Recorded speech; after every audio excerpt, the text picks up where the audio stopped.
Welcome to Digital Soul Food. I'm your host, Jayson Rodriguez, and I appreciate you checking out the podcast. Hit that subscribe button, share with your tribe. That's the best way to support. Let them know this is the next best podcast. So we got part 2 of the National Nike Football Society, NFS, captains only meeting. I got Sunserae Smith, Best Eye Riders, Jayson Rodriguez, Fort Greene Schemers, and Sean Malcolm, Flatbush Crowns. They're back to share their experiences for season 2 and season 3. So if you're ready, let's put your cleats on. Let's go.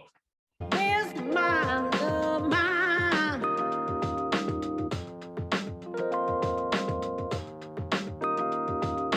Take, where's my love, mine?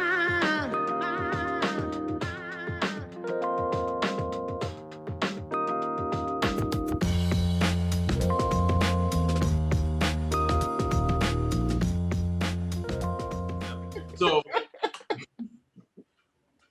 season 1, right? So season 1, we all played, had a great time. You built your team up, you picked your players. You're like, all right, I see how I can build season 2. For Sunday, you're part of this money making team that got to the playoffs. You're like, all right, we're gonna run it back. And then Sean, of course, you're like, we just won the chip. We about to take it back and win again. And then they hit us with the crowns rule. That's what I call it. And they just had this whole, you got to cut everybody from your squad. We're gonna do a draft. You can only hold on to 3 people, and then everything else is up for grabs. I was so fucking tight. But yeah, continue. Yeah. So how did that? So when you heard that rule, like, how did that? How'd you feel? Like, honestly, I felt like Al Davis versus the NFL. Like, they're doing this to fuck with me. And I mean, and then on top of that, they got a little bit more strict with inclusion to the league. So it's like, you got to show proof that you're a part of this industry, so to speak. So unfortunately, G had to get cut because, yeah, he's industry adjacent, but he has no clips. He not on video. None of that stuff. So that was the blow. That was the gut punch. And I tried like hell. Like, yo, you know how to write? Like, yo, I'll give you an article right now, so I can just like say like, yeah, he did something. But that didn't pan out. But I was tight. I was really tight because I felt that as the first season went on, like, all eyes were on us, and everybody cracked the jokes. Oh, you have an asterisk next to your shit. Your shit is rigged. You got the ringer squad and everything. I was like, you can laugh all you want, but you would, if you were in my position and you knew who I knew, you would do the same thing. So I don't know why all this hate. You just jealous and envious, and that's fine. That's cool. It happens. But when they had to break everything up, I was tight, and yeah, I made it all about me. I was like, y'all fucking with me, da da da. And I guess this started like the love-hate relationship that Christian and I had throughout the rest of the. Is that when you started wearing the shoulder pads? No, I did that from the beginning. Yeah, okay, I did that from the beginning. Because look, I don't care what anybody fucking says, all right? Because yes, I am, we're playing not contact, we're playing flag football, whatever, but I know myself. And y'all could attest to this just by me playing ball. I go all out. And sometimes I have no regard for my body.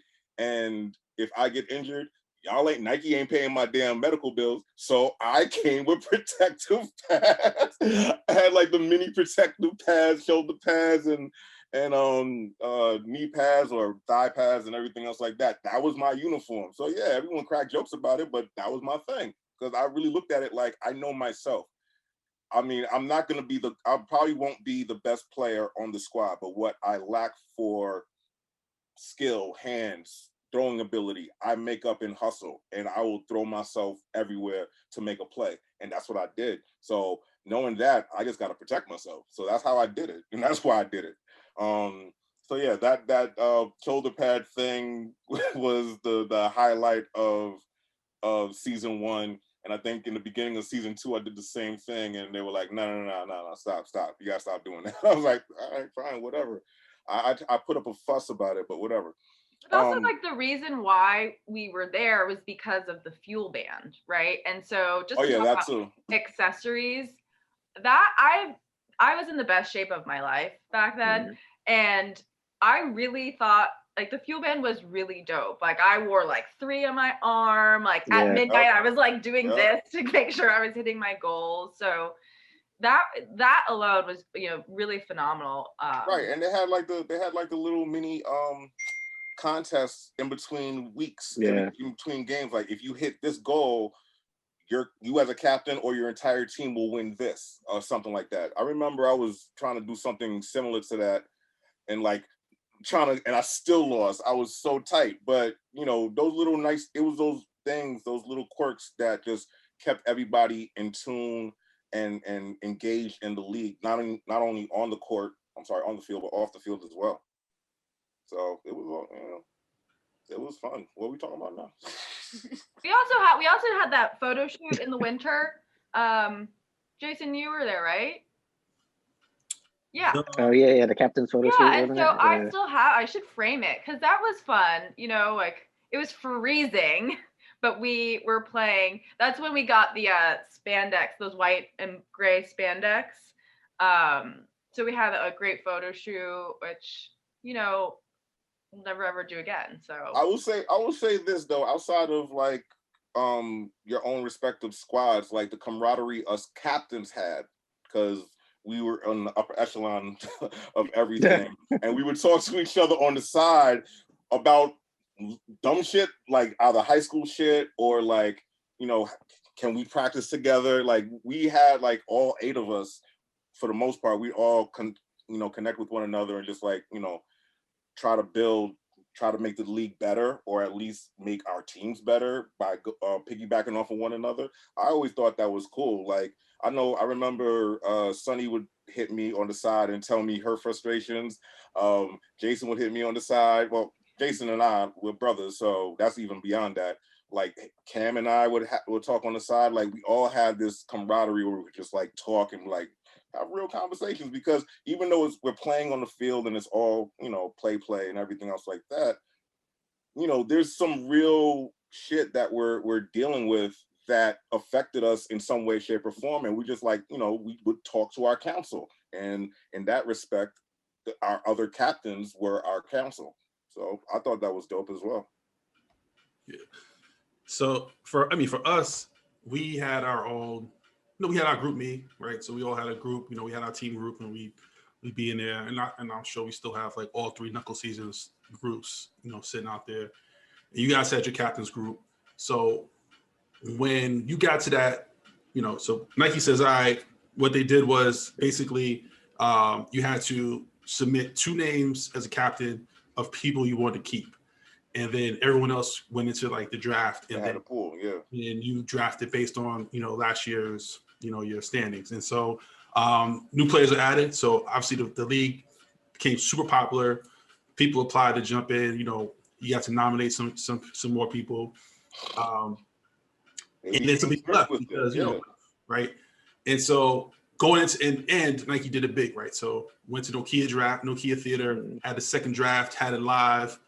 What was that experience like going into this draft, fucking knowing awesome, like you're trying to, you're literally drafting in the same space that the NFL draft?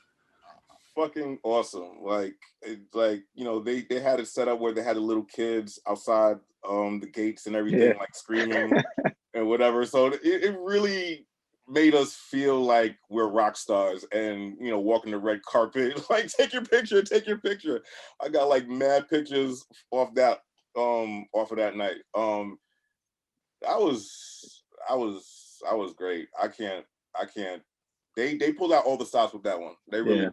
Like season 1 was cool, but what happened season 2 and beyond, and even when they branched off and did an LA one, that's a different conversation. We could talk about that. I forgot. But no, I mean, let's be real. That's honestly what killed the league. But like they pulled out all the stops, but it was really based off of the success of the first one. That's it. Like off the first season. Like we did that. So if anything, in my mind at that time, it was like, oh, this is the fruits of our labor, so to speak, of everything that we put together in the first season. This is what we're gonna like bast off of in the second season and beyond. So for me, like going to Nokia Theater, was it Nokia at the time or Best Buy? Whatever, either way, like Nokia Theater. Yeah, same thing. Yeah, Nokia Theater, and like having the red carpet moment and being all dressed to the nines and everything.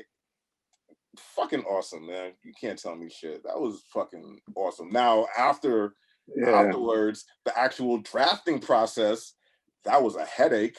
Honestly, looking back, it was crazy. It was like lights, all the people on top of us. We had like a minute to like make on a our pick. face, like, yo, what you gonna do? What you gonna do? Like, honestly, if hindsight, but if the way that we put everything together in the third season, the third draft, and mix that with the pomp and circumstance of the second draft, that would have been awesome. Meaning, like, we already made our picks, and then we come together, and then we just like fake the funk or whatever, and this is what happens. I think they had Rosenberg like do a commentary or some shit like that. Yeah, wasn't it like him and Jamal? Or was it just Rosenberg? No, Oh, Jamal it's so Jamal funny. was the third season. Okay. Jamal was in the movie theater, and yeah, The movie theater was dope too. the movie theater was also dope because they had the vignettes and everything else like that, and I relished in that shit too. I was like, fuck it.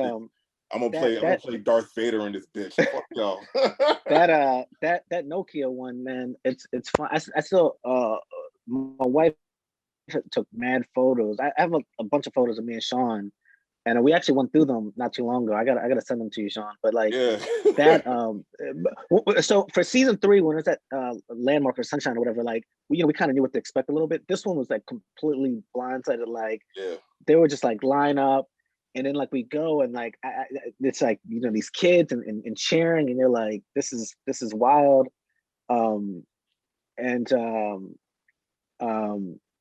yeah, like we're in our suits, like we're at our table, and at the beginning you get seated by your table and you're just by yourself, you have no idea what's happening.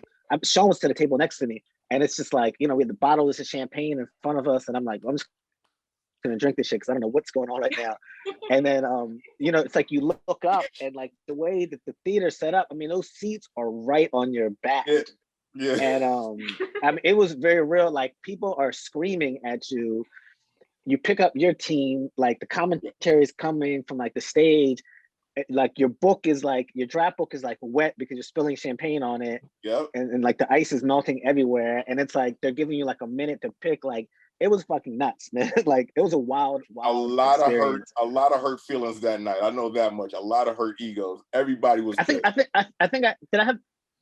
know if I had like the first pick or the second pick, but I remember again we didn't have a quarterback, so I picked Jake Corbin for my quarterback, and I remember going up on the mic and saying something about like I really needed a quarterback, but the way I said it really came off like I was shitting on Benner, and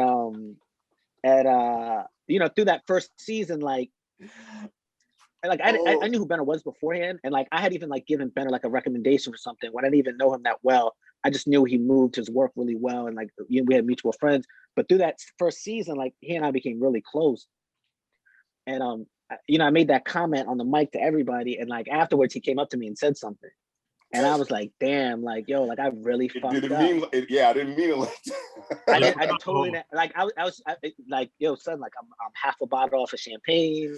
I think we might have like smoked something in the back. Like I was OD wild, and I'm like, yo, I'm super sorry. Like it was we were just like super gassed and charged up, and in that environment, like it was wild. Like that might have been like peak, like that was peak. Overdone, like everything cooked for Edinburgh. That was crazy. All the stops. That was definitely peak. Oh my god, a lot of hurt feelings, and people were stealing shit. And then I got blamed for it. Like those are your boys. I'm like, nah, motherfucker. Like that. Oh man, that was a mess, yo. Great optics, great. All the pressure and everything while we were going through it, man, I did not want that at all. But it happened. Yeah, we actually got most of who we wanted. Like I think, and that's the thing. I couldn't get who I wanted back because, like like we had recommended Rory. We had recommended Lowe. We recommended Maggie. I really wanted Maggie, and CGF saw Maggie, and so he took her. Mhm. But towards the end, like we're drinking the champagne, we're lit. Cam and I are doing the draft. Ramon was like, "Yo, you guys take care of it." So like we're pretty much going through, and we get down to like close to the last pick, and we were like, "Who are we gonna take?" And at the time, we didn't, Scoob was there, right? So we had been working out with Scoob a lot through the off season, but we didn't really want to pick him. And so, we get to this point. Y'all gonna stop shitting on my man Scoob, man. I Fuck love- that, I yo. love I got you. Scoob. No, but listen, we get to this point. Scoob had a really good season 3 when he Exactly, because he had a big ass chip on his shoulder, Right. Yeah. and it worked out great for me. So and the crown. So we get to this point, and like I'll tell you, I was absolutely drunk. I'm not even. I was. Oh yeah, mess. Don't act like you got a halo, motherfucker. Oh, like, no. You were shitting on a lot of people. I was. So we get to this point, and we're like, all right, now we get this pick, and Cam was like, yo, like we gotta take Scoob, and I sobered up completely. I was like, wait a minute, hold up. Look, again, you gonna stop shitting on my man Scoob, yo. You know what? No, but see, here's the thing. Like, it wasn't about that. It was about knowing, like, looking at our team, like, and understanding his personality wasn't gonna work with us. Because he wanted to be like he wanted the ball all the time. He thought he was better than he was. Everyone did. Everyone. But it was a lot of clashing. Yeah. So we picked. So I said, "Oh, let's get Low." Yeah. And we grabbed Low, and then once we got Low, we went right back to being drunk. And but it worked out for us because for our whole personalities in that second season of Knuckles was, we were kind of like we were in this Drake phase. We were in, we had Austin. We had so much of us who we were hanging out together, prior, like we were all friends, that, it was just like this vibe, and we didn't care. And we also started to play better, right? So, even with Brandon at quarterback, he started to play better. We started to figure out like, all right, Jayson, you can be, I'm going to be like the one receiver, but if now I can be a decoy, because now people are double teaming me, people are throwing people at me. Let's start designing plays that are going to get everybody else open, right? So we picked up Jamil from the Moneymakers. That was a great pickup for us, and so he brought a lot of structure, but we really wanted to get our defense better. So to your point, like we looked at it as season 1, fun. All right, cool. Season 2, all right, let's build a team where we know we can win. And so, and let's put together players. And then also thinking about Sean's team, tall, lanky players, athletic, and the field is not that big. So, can we get guys who are going to be taller? How we get faster? Can we get women who are going to be more athletic? Because the secret sauce of the league was, if you had the best girls, the best women, you were winning. Like, there's no question about that. The MVP for all 3 seasons was a woman in the chip. So there's a direct correlation between success, right, and who you have on your team from that perspective. And that's why I had to hold on to Kylie, and Tanika was pissed at me. But hey, what do you want me to do? She was like, yo, I gave her to you. I introduced her to you. I'm like, yeah, but like she's better than you, so I'm gonna hold on to her. So that's where look, a lot of hurt egos and everything. And if anything, if I learned anything from season 2 back to season 3, like I had a big ass chip on my shoulder. I didn't draft well. I just was too in my head. I kept listening to other voices. It just fucked me up. So when it came to season 3, I was just more focused on, to your point, of having the camaraderie back and just having people that I knew was not going to clash with one another, and just wanted to win, be competitive, have fun on and off the field, and that's it. And that will translate to wins and W's and all the other good stuff down the line. And I felt I achieved that in season 3. Season 2, I was just all over the place. I was 2 sheets to the wind, and I just was like, look, I'm just gonna draft whoever the fuck I can draft, because my squad is going. I was already pissed off. So I was already drafting off of emotion. So I didn't draft well at all, and it translated on the field. So, and everybody loved it. So that just pissed me off even more. They just wanted to see the Crowns lose. Yeah. Season 2. So let's see. So season 2, Crowns didn't do well. Scheme Nah. didn't do well. Whoa, We started winning whoa, towards the end of the whoa, season. In the beginning, whoa. like we sucked. In the beginning, we sucked, but we finally got together. Season 2, I should have been captain of the year, and I was tight. I wasn't. We started out 0-4. The Corbin quarterback thing wasn't working. I think we made the first league trade. Me and Sean. Yeah. Traded Jayson for AK, Yeah. and I knew Jayson was really good, but it just wasn't working with Corbin. And AK was getting frustrated because, to be honest, his boys were gone, so he wasn't with Yeah. Coffee. He wasn't with. And I had Coffee. On my squad. So it was. I remember like the best thing I did season 2 was I hated not having a good quarterback situation. So, I drafted Corbin thinking it would solve it. But then, like, with my 5th pick, I drafted Scott. And I was like, all right, he can be a backup. Like, if this Corbin thing doesn't work out, I'll have Scott. Yeah. And, I remember it wasn't working. We were like 0-4. And I distinctly remember I was going to, like, an ASAP Rocky show at Webster Hall. And I'm, like, out front before I go in. And I'm on the phone with Corbin for, like, an hour. And I'm like trying to hedge, and I'm like, yo, maybe like you and Scott could like split reps or something or whatever. And I'm like, but we got to do something that's got to change. And I'll say this, like, again, like Smiley, Freeze, Corbin, like learned a ton of them throughout all 3 years. And I remember Corbin was like, if you're gonna make a decision, he's like, stick with it. He was like, don't split it. He's like, do you want to change? If you want to change, just say it. And I was like, I want to change. Like, you're not going to be quarterback anymore. And he was like, cool. It was no beef. He was just like, just make the decision or not. Right. And, made the decision. And I think he went and like, was like, I hurt my fingers. So that's what they benched me. And I'm like, you can rock with whatever story you want. And, but he ended up, we shifted the tight end. Scott was a quarterback, and we ended up winning like our last 4 games. And we almost snuck into the playoff. Actually, no, we did make the playoffs that year. And, y'all made it. And we lost to Diamond Turf in the first round. We gave them a good competition. I remember it was a rainy day. I cracked my rib actually that game. And that was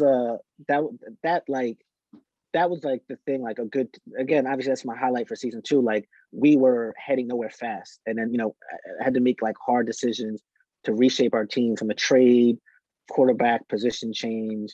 And it opened things up, and we went on a run, and and it felt good to kind of have like that affirmation. Like I knew we had something, we just didn't have the pieces in the right order, and we did it, and we ended up taking it off. And it was our only playoff appearance.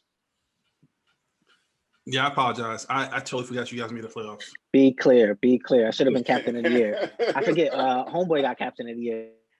Yeah, I forget the squad name. Yeah, they didn't do it in the 3rd season. I wonder why. Like I did again.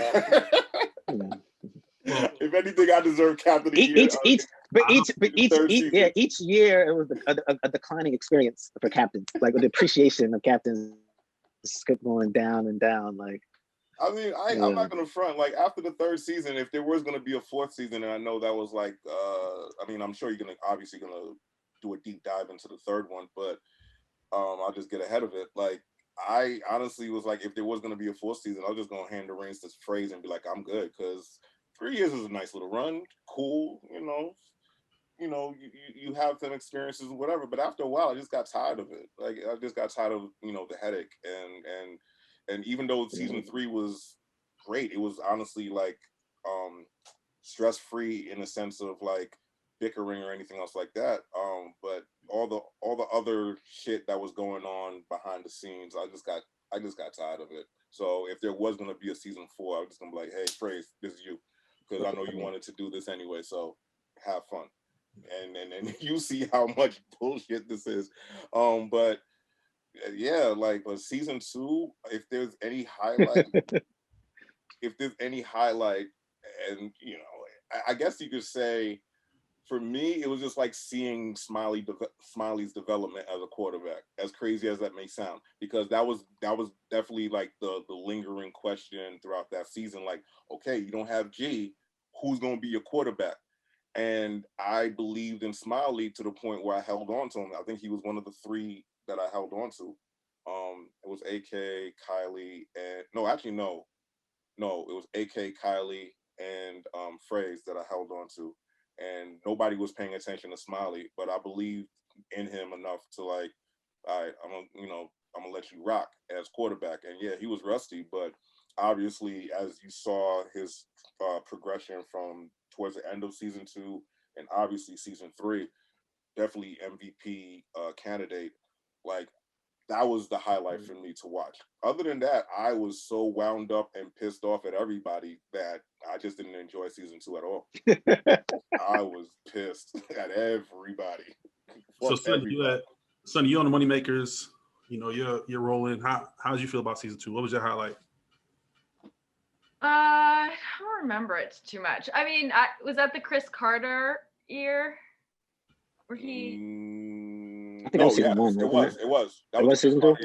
Oh, thank you for bringing that up. If anything outside of that, yes, that's my highlight. I'll get into that after. Yeah, I mean, that was a really great experience to have, like, a professional football a Hall of Famer commentator. Like, that was a huge I could look at that, and just to have someone like critique our games, I just thought, that was fantastic. I mean, again, to do like this is the type of stuff. You still have that. I have everything in front of me right now. Like, I mean, I have everything. Like, I'm looking at like the notes that I wrote about people, like Schaefer, white guy. Like, oh, wow. I don't know everybody. So and I learned this about myself. Like, when I do something, I do it to like the 150th degree.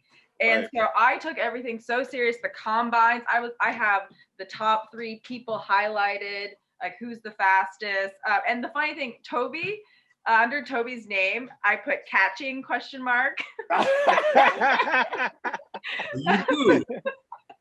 So everything else on point. Oh yeah, I still got mine. But like, this is like the type of stuff Nike does, and it's just phenomenal. I mean, yeah. So.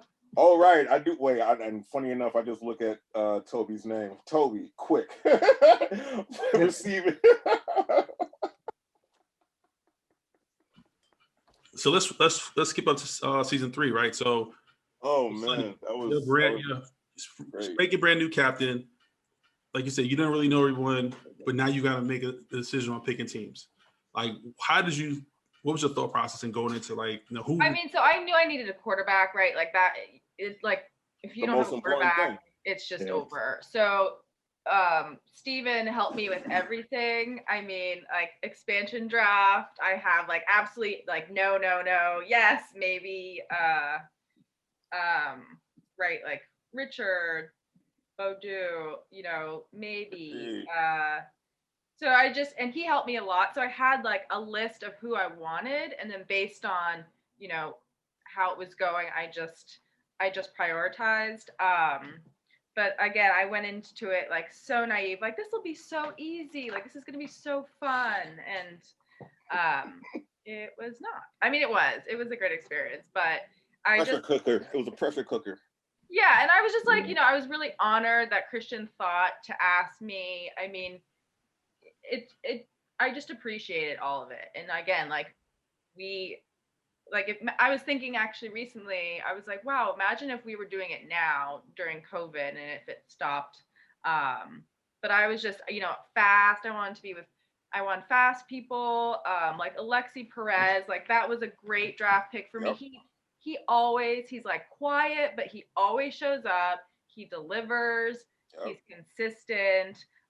John Gilmore, he's great. I knew, right, like I played both ends, so that was fun, playing both offense and defense. But I just, I guess I was surprised we didn't get further than I thought we would. But like, I had Rodney on the team. I mean, the whole shit talking, I just, and even like how men communicate with one another, I had never experienced. So I was like they would like yell at each other during games and then be cool like right after the game. That's the aggression. Yeah. Yeah. So I just like, I never, I just have never been around it before. So it was just, I had to learn really quickly. But I just loved it. I Yeah, loved you were the rookie of the bunch. By this time, Jayson and I, we were like, all right, we know how this shit works. Shit, going into season 3, at least in the draft, the only tense moment I had was what was the name of the squad that Alzo was on? Alzo. Chinatown? Alzo, no, he wasn't Chinatown. South Brooklyn. South Brooklyn or whatever. The Slade Brothers, South Brooklyn. Yeah, Alzo and Maurice. Vapors? Was it? No, not the Vapors, was it? Was it? No, he was the Vapors. Mess was the Vapors. Whatever, that squad, the only tense moment I had, because South Brooklyn or something. They were the Vapors. South Brooklyn. Knuckles? The Knuckles? South Brooklyn Vapors. Oh, it was the Vapors? Okay, sorry. Yeah. That was the only tense moment for me in terms of my first pick, because they picked before me and they were looking for a quarterback. It's like I was looking for a quarterback, but I had to let Smiley get into the draft in the draft pool. Because I forgot who I held on to. Obviously Kylie and obviously Fraze. You didn't protect them for season 3? No, actually, no. I protected Rodney, Fraze, and Kylie. So everybody else was in the draft, in draft pool. And I already knew what I was gonna do.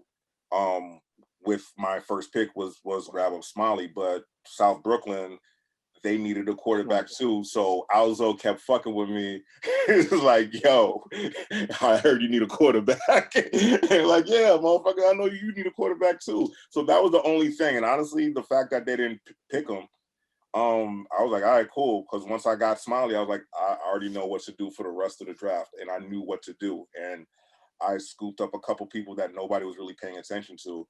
And again, not only did I know them personally, knew what they can do on the field, but again, that camaraderie that I know is not going to clash, not going to give any issues or anything. I think one of the highlights, oh shit, now it came back to me. Oh fuck. Anyway, one of the highlights of that particular draft, and yeah, I do remember that Jayson had to break out early, was when I picked Scoob and everybody was laughing. And I was like, all right, watch. Like, y'all are not going to diss my man Scoob. Watch. I swear. That was like one of my best picks. And, and then that's when kind of things went kind of left in terms of the issues with Rodney and I. But the saving grace based off of that, once I traded him to Sonny, was to get Gary Garris. And I was like, I'm good. Like, yeah, we were all like, what? Exactly. Like, okay, y'all have that. And off to the races, man. Off to the races. So before you go, J-Rod, let me ask that question. What was the issue with you and Rodney? It's personal. I don't want to get too much into it. It was definitely some off-field shit. And on top of that, to be honest, outside of that part, like, he wanted to hang with his boys. At the time, yeah, him and I were cool and everything. Him and Smiley were cool. Fraze was cool because he was on the second squad, the second season. And, we built up a rapport. So it was cool. But at the end of the day, like, outside of our issues, he just wanted to hang with his boys. He wanted to play with Cam and the Henny Palooza boys and everybody else. So when Cam had his own squad and they were like leading the league in hangovers and shit, like I want to be a part of this squad. So At the end of the day, like, he wanted to be a part of that. Just like how in the second season, for me, AK wanted to hang. He wanted to be with with Coffee and everybody. So it's like, they're gonna force their way out. They're gonna James Harden it and bullshit or talk shit or whatever and make things difficult. So I'm not gonna deal with the headache. All right, fine, go with your boys. So in terms of Rodney and I, and we've worked together after all of that was done, and we actually talked about it, and everything's cool, everything's peace. But at the time, it was very contentious, to the point where it was like it was making a big deal. I remember he was making such a big deal about it at the draft because he was also a part of it. Maul. He's super being public with it. Right, he was extremely being public with it, and he wasn't getting into the reason, but he was being a baby about it basically. And unfortunately, all the other captains saw that, and they were like, you know what? I would have traded for him, but if he's gonna act like that, I don't want him. So honestly, by that time, his trade stock was low. So I was glad that Sonny wanted him. So I was like, all right, have fun, go, because it was such a big deal that CGF got involved, and he would talk to me on the side about it and everything. And I was honestly playing it like a real GM, like, yo, I know he wants to go, and I want him gone, but I need somebody in return. These offers, fuck out of here. I don't want that. I'm gonna hold on to him. What are you gonna do? Not play? All right, cool. I was really gonna play that role, but thankfully Sonny swooped in and like, I'll get him. And CGF said, don't worry, I got somebody perfect for you if you make this trade. All right, cool. That's it. Once he told me Gary Garris, and I did my research, and I was like, oh, okay, yeah, Sonny, have fun. You were the only person that wanted him. At that point, nobody wanted him because he made such a big deal about our issues or whatever. It's like, dude, like, one of the things he kept talking to me about at the time when we were having our issues and butting heads, like, yo, it's just football. It's just a game. I'm like, all right, you're making a big deal. It's just a fucking game, dude. Relax. But all right, have fun. He just wanted to hang with his boys and whatever. So it is what it is. But Jayson knows what really went down, and Jayson was ready to ride. I know that much.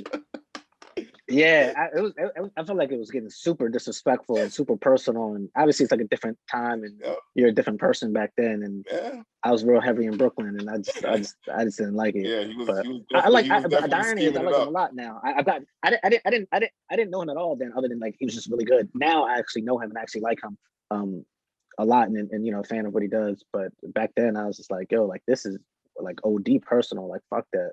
Yeah. But so what happened. Jayson, going into the draft, like what were your thoughts on building out your team? So season 3, like, you know, we had ended season 2 on that winning streak, and we went to the playoffs. So it's like, you know, at season 1 we kind of forged our defensive identity with like Steve Carless, and then season 2 we found our offensive identity, putting Scott in quarterback. So then, you know, we just doubled down on it, and you know, built up, retained AK, kept Katie, you know, got Coffee. I lost Steve, but then I picked Erskine. And I mean, we just had this like run and shoot offense, like juggernaut. Like, we were just setting scoring records all the time. But it was also like a lot of variance. Like we'd have like these like crazy run up the scores, but then like we'd lose a couple games where it's like, what do we have no business Kansas losing City this game. Shit. And yeah, I mean, it's crazy. And so, yeah, we set scoring records. Scott was our MVP, and then like it got down to the last game of the season. We had to beat the Moneymakers, and I distinctly remember I ran like an out route 5 yards to the corner of the end zone, one up, pass went right through my hands.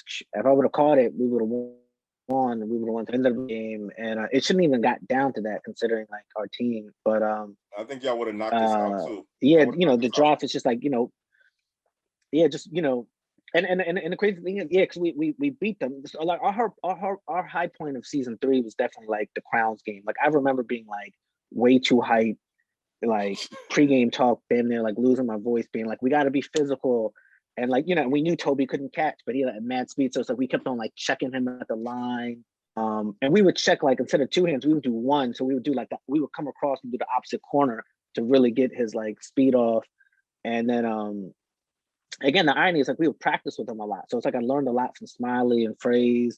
And you know, I remember season 2, like I tore a thumb ligament, like reaching for a flag, and you know, over the summer, like practicing with them, and like, you know, Smiley helping me get my confidence back up, and Phrase being like, yo, do not think about it, just go and catch, and like, you know, Smiley would like hum passes to me to make me have to like just catch and not think, and you know, got over that hand injury, and then, you know, they're like, like tackle like this, and I'm using that same shit in the game we played against them. Like I remember having like a goal line play where like I got the flag on Phrase thought he scored, like he thought he was in, turned around, was like that, and I'm like right there holding the flag, And yeah, so that was like our big like highlight of season 3. But yeah, it's kind of like disappointment. We felt like we had the team and the personnel, and yeah, we just again like the fun, the egos, the kind of like putting it together. I don't know if we practiced as much season 3 as we did season 2. Um, um, we had I think also season 2, like we did the hard yard tournament, Yeah. and we made it to the finals against Smiley's team, and like we Yeah. had this like it was like 48 I was 38 a like referee for that shit. yeah, it was just like That was so hard. like a shootout. That was crazy. I remember I had like a honestly, scratch on my face. I mean, no, seriously. you're just throwing like bombs. Like it was crazy. No, like, looking at that hard yard thing from the sidelines and refereeing that tournament, I was like, yo, Scott is a fucking beast. Like, yo. son, that turn, he was just slinging it. It would just be like me, AK Erskine, just bombs. Like he's which is tall. odd considering like I'm like these two guys are tall. I'm 5'8" and I'm like, but to Mess's point, it's like, I knew how to run off a decoy route. So it's like they go and then boom, and I'm catching them. So it's like we were humming by season 2. And so season 3 walked in with that energy thinking we would have it. And like we had like, again, we did the 70-point game, which we broke our own scoring mark before that. Like we had rung up like 59 points. And I just remember like posting the IG pictures because you would just see that score and you'd like post the IG score and it's like, boom, schemers, 59-23. And like I just remember the comments and people being like, damn. And I remember posting like the 70-point joint. And I remember like Rondell like texting me being like, damn, this is personal. We were just running up the score, but yeah, we didn't pull it together. I don't know what it was, man. Maybe it was losing that roster spot, with Jeff story. I'm saying like maybe that hurt. Maybe we didn't get the end of the bench right. But yeah, we thought we were built up to make something pop that season, but it didn't work. But we had impressive wins. Like we beat the Crowns. I think we beat the Diamond Turf, or we got them like close. Like the profile of our season didn't fit the end result, which is bugged out. Yeah, so we had an interesting season, right? So basically, Maddox and I, we went through. I was like, I ranked every single player. We're like, yo, this is who you draft, like round 1, round 2, all the way through. And she pretty much followed it to the most part. I think we may have missed like 1 or 2 players, but the idea was like, again, building this team out of people that were going to be competitive, that were athletic, but also that could fit kind of like the profile of we needed to have a bigger team that could, take up more space and fill out more of the field, right? But what happened was we ended up having, I think, like 5 girls, and we had like, so we had. That was the season where you had a third woman, right? Well, no, you still only have 2, but we had 5. Like most teams had like 3 girls or 4, but we had the most. We had like 5, which I was cool with because the girls, as they played, like Maddox got injured. Like sometimes, like Jenny was very consistent. Dahlia was consistent, but we always wanted to have that rotation, right? But then when we started the season out, you lost to A-Rod, we lost to you guys, and then we lost to 3M. So we were 0-2, but one of our guys was not there. Like we had a player, he had not shown up. Like I can't remember his name. I don't remember, we drafted him, but he hadn't shown up. So we was like, yo, CGF, like, can we get somebody off of the wait list? And like I knew Ricky was there because like now how we had been playing Ricky through the summer, we've been playing Ricky through softball, and I was looking at Ricky as a receiver to come in and be that other guy. And so CGF was like, all right, I'm gonna give X like until 5 p.m. Friday to respond to my email because he hasn't responded. After that point, then we'll drop him from the team and we'll put him on. We'll put the next person on the wait list on your roster, which was Ricky. So, we're just sitting there like, all right, 5 o'clock. All right, CGF, what's up? So we got Ricky, and Brandon had to go. So after game 2, Brandon was going to miss game 3. So we're like, we didn't have a quarterback. So at this point, I'm like, all right, well, I guess I'll play quarterback because I knew all the plays. I drew them all up. So I was like, all right, I'll play quarterback. We'll figure this out. And that practice, Ricky was like, well, I could throw a little bit. Let me see. And so Ricky goes and he's throwing the ball. I'm like, no, all right, you're going to be our quarterback. And so Ricky QBs, we win that Game game. changer. And it was a complete game changer, right? Because so looking forward to being playing as like the finals. So now, not to But also, but it's not just him showing up. It's the way he dressed, like the neon, the neon sleeve, Yeah, like OD, like Fab Five, Michigan, like white shorts. Like he just looked completely different when he showed up, and it's like, wait, who's this guy? yeah, no, Like, Well, and you got Apollo eventually. right. So, well, we drafted Apollo. Oh. So we drafted Apollo. No one wanted Apollo, but we liked Apollo. Like I liked him because he was quick and he could catch the ball. And so what we did was, when I looked at we got Matt. Matt was like 6'5", put him at tight end. I'm on the outside. Ant's on the outside. We had Jamil. We had we had Apollo. And so now, we had this core of receivers that could actually catch. And now we had a quarterback that could throw, right? So now Rick, we come in, we win that first game. But when we come back, we're saying to Brandon, like, hey, Brandon, like, we think that Ricky's going to be a better quarterback, which, we want Ricky to quarterback. And Brandon was right away. He's like, you know what? Hey, no problem. I'll become, I'll play defense. I'll be a receiver, whatever you guys need. And that really helped us out because to Jason's point, like, you're trying to make that change at QB. And, we all see how much better we were with Rick, because he could get the ball downfield. Like Brandon was like, who was the Chicago quarterback at the time? Was playing for the Bears. Like at that time. Trubisky. Yeah, he was like, well, not Trubisky, the unfortunate, but he was just like Rex Grossman. Basically, he couldn't get it down the field accurately. But Rick could throw bombs, Rick could zip it, but then also Rick could run. And so he brought that extra dimension. So, for us, it changed the way the game, it changed our entire game, right? And so we start to win games, right? So I think for our highlights were beating Diamond Turf in Jersey because they thought they were going to smack us, and we just came back and we won that game. But then beating the Wave, so beating Cam's team to get to the playoffs, right? Because pretty much it was just like the whole time, they talking shit to us, we talking shit to them. And the way the season was going was like, all right, it's coming to this point where we got to win this game. Right. You win this game, you get to the playoffs. And so, for Brandon to catch the game-winning touchdown at the end to seal it for us, to win it was, everything coming full circle. Because, they were like, obviously, around the league, people's like, oh, Brandon's not that good quarterback. Like, why you got him playing, blah, blah, blah, blah. He took us to the playoffs season 2, right? So you're not going to make that change. You're like, all right. We actually, I want to say we left them unprotected, so we got them back.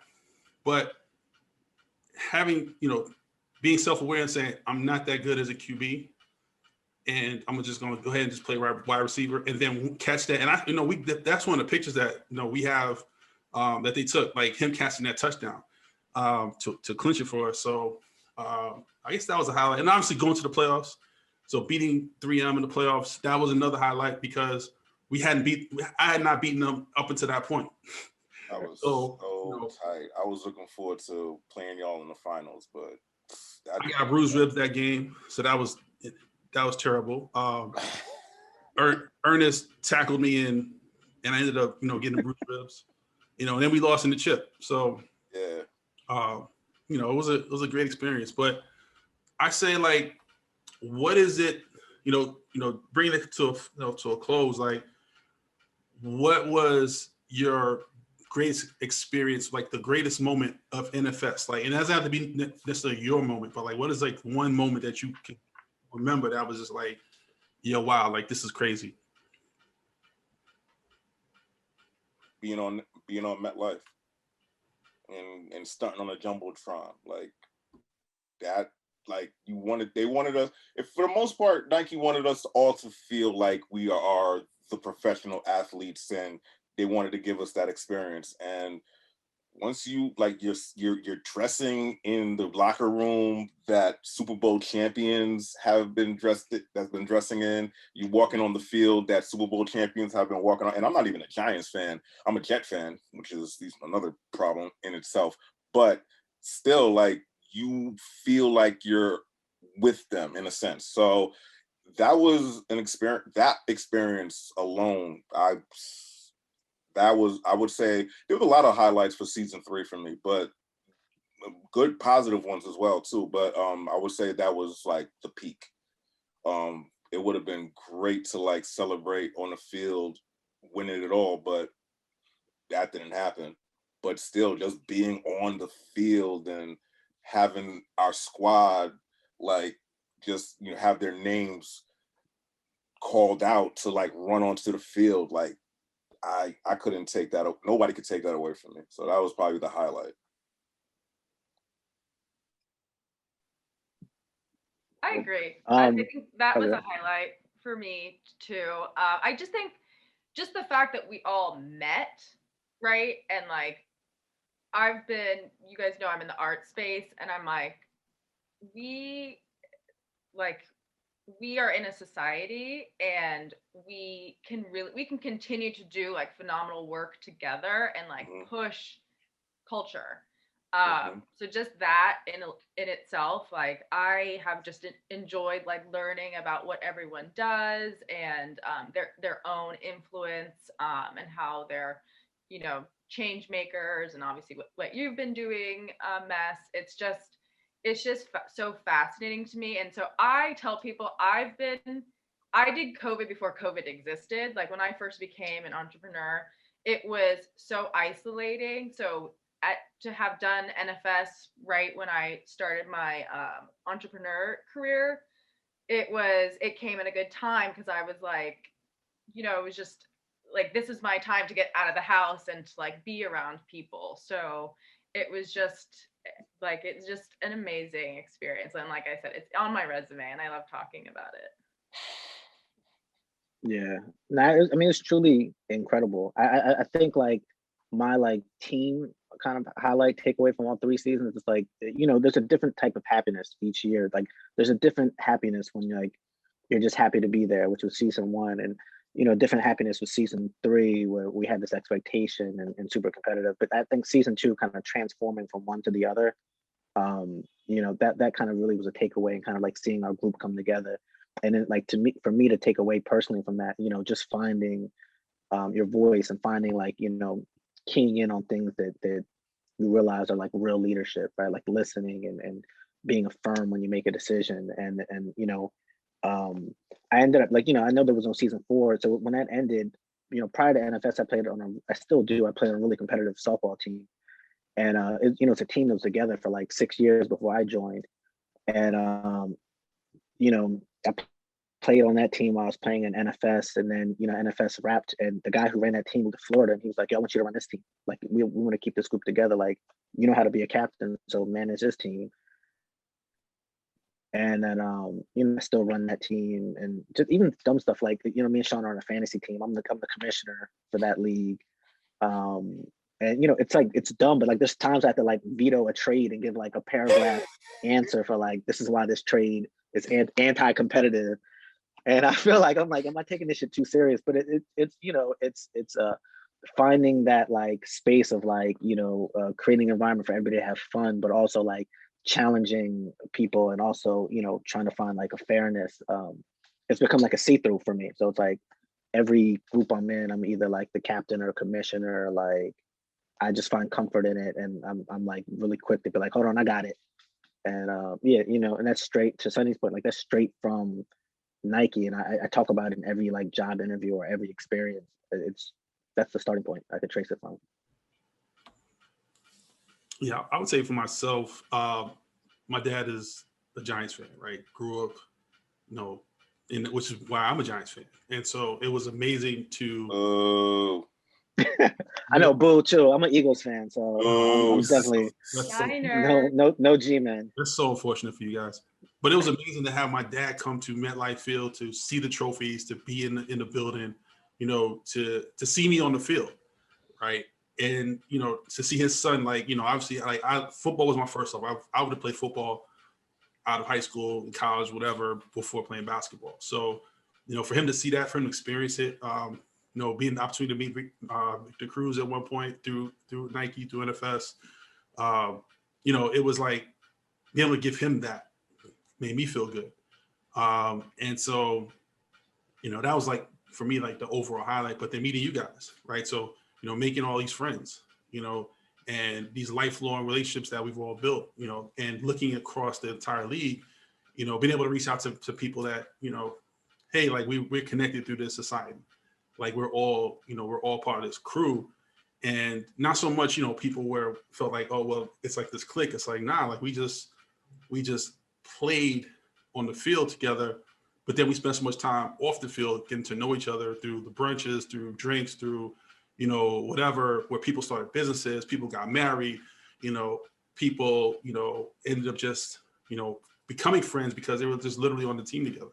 So, you know, those are the things that I took away as being like what made NFS so great. You know, besides the fact that we went from like the laughing stock of the league to like getting to the chip, season 3. Oh my Did you guys like meeting CC Sabathia? Say it again. Did you Oh, guys? that's right. Yeah, He did come through. CC Sabathia? Because I'm not a Yankees fan, so I'm not a Yankee fan, so but it's CC, so it's all good. But you know, I'm a Met fan, so I was like, fuck the Yankees. But you know, it was CC. You can't get mad about CC. Well, it was Derek Jeter's. It was Derek Jeter night, so we had the two. It was his retirement year too. Yeah. So we had that. We also had the you know, the NFL does their cancer month, so you know, getting the pink tights was dope. You know, to rock the pink tights. That was really dope.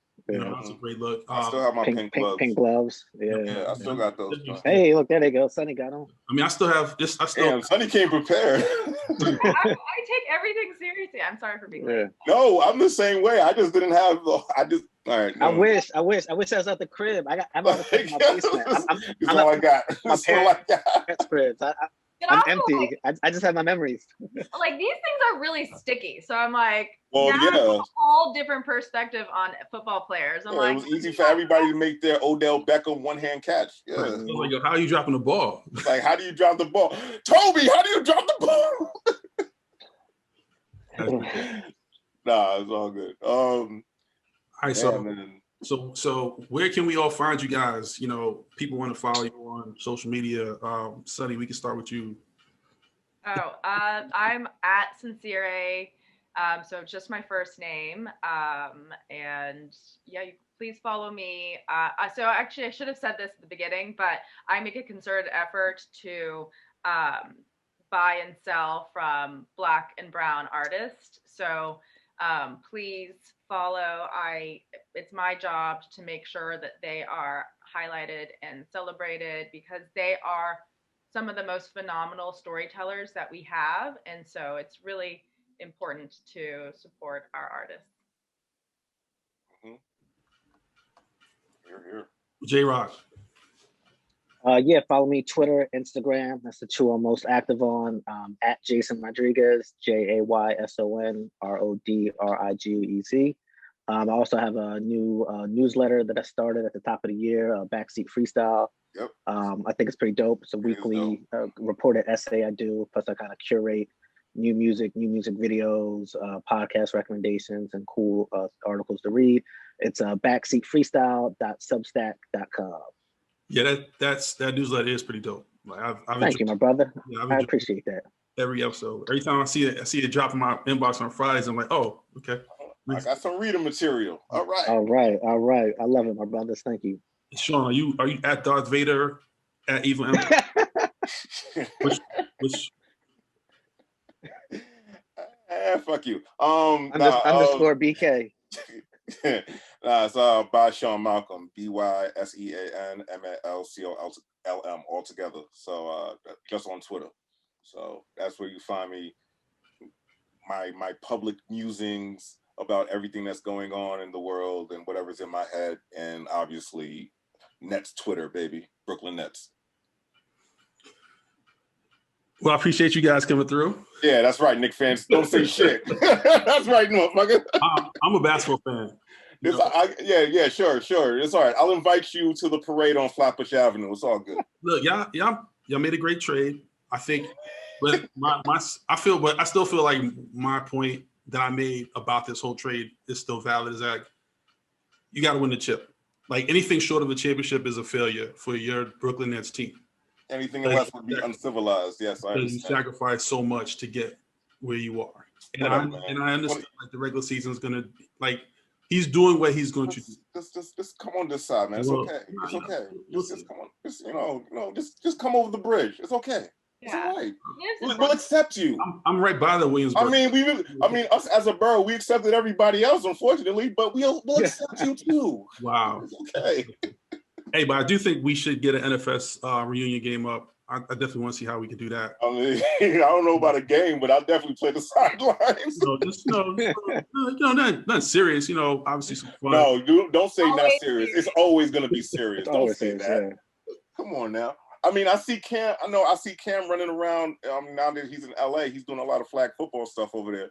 Him and Della, so that's dope. So they're keeping the essence alive. But once we get over this COVID, once we get over the other side of COVID, then yeah, we should all get together and just like shoot the shit and play ball, and then afterwards go to VL and shoot the shit some more. Yeah, absolutely. If VL is still open. VL's a wrap. But no, I think we'll just go to last lap. Plug. We see you, Scott.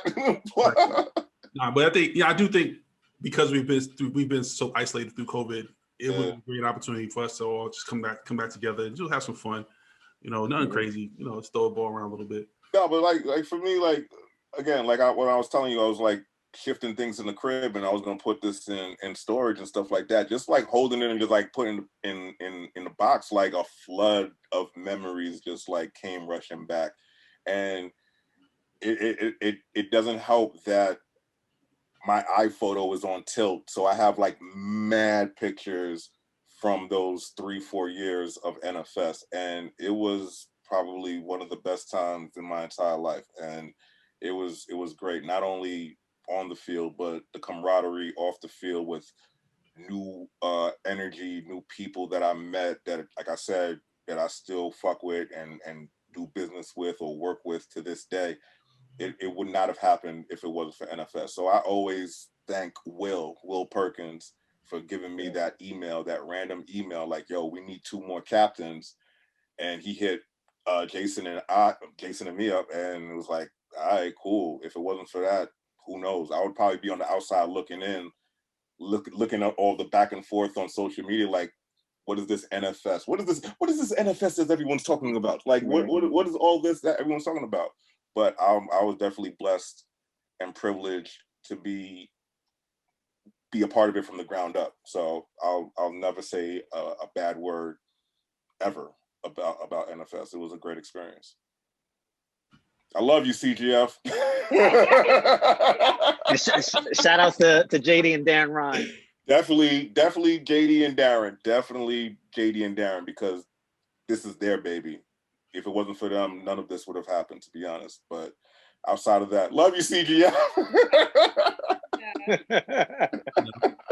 Nah, that's my guy, man. That's my guy. But damn, we butted heads like crazy. But. Now have a few extra questions for CGF. Oh yeah, we should. Yeah. Definitely got some. It's all love. Like I said, he was my Paul Tagliabue, Pete Rozelle, and I was Al Davis. That's literally the best way I could explain it. I thought he had it in for me. I thought everybody had it in for me, and I just took everything personally. Brooklyn versus everybody. Yo, so thank you guys. I really appreciate you all coming out, getting on this pod. It's again it's the last season was 2014, and here we are, 2021, 7 years later, still reminiscent. So I think that really shows the impact of this league on all of us and all our lives. Still resonates. Absolutely. All right. Peace. Oh, that's it? Right. You want more? I mean. Oh, no, never mind. No. I appreciate y'all. Good seeing everybody. Jayson, I'm gonna talk shit to you on fantasy Twitter or fantasy in our WhatsApp. Sonny, great to see you again. Mess, you all right. One more time. Job. We're gonna edit out that trophy. Later, y'all. Hi, man. So, what can I say? Really great stories, and as much as we talk about it being flag football, it really was kind of talking about leadership, right? So each captain faced some kind of adversity that they had to overcome. Each captain had to show some level of leadership, to guide their teams. And, you know, went from like, hey, let's just have fun to being competitive, but still there was like this underlying thought of, you know, how can I make everybody on my team better? How can I be the best leader? You know, and that's what I really wanted to get out of this conversation. You know, besides like, you know, the drunken stories and, you know, just on the field playing and having fun, you know, there's another component to it. And I think, you know, Sonny, J-Rod, and Sean all were able to exhibit that and, you know, show us why they were chosen to be captains. Thank you. Appreciate you checking out the podcast. Again, hit that subscribe button. Let your friends know what's up. Digital Soul Food, we're here. Peace.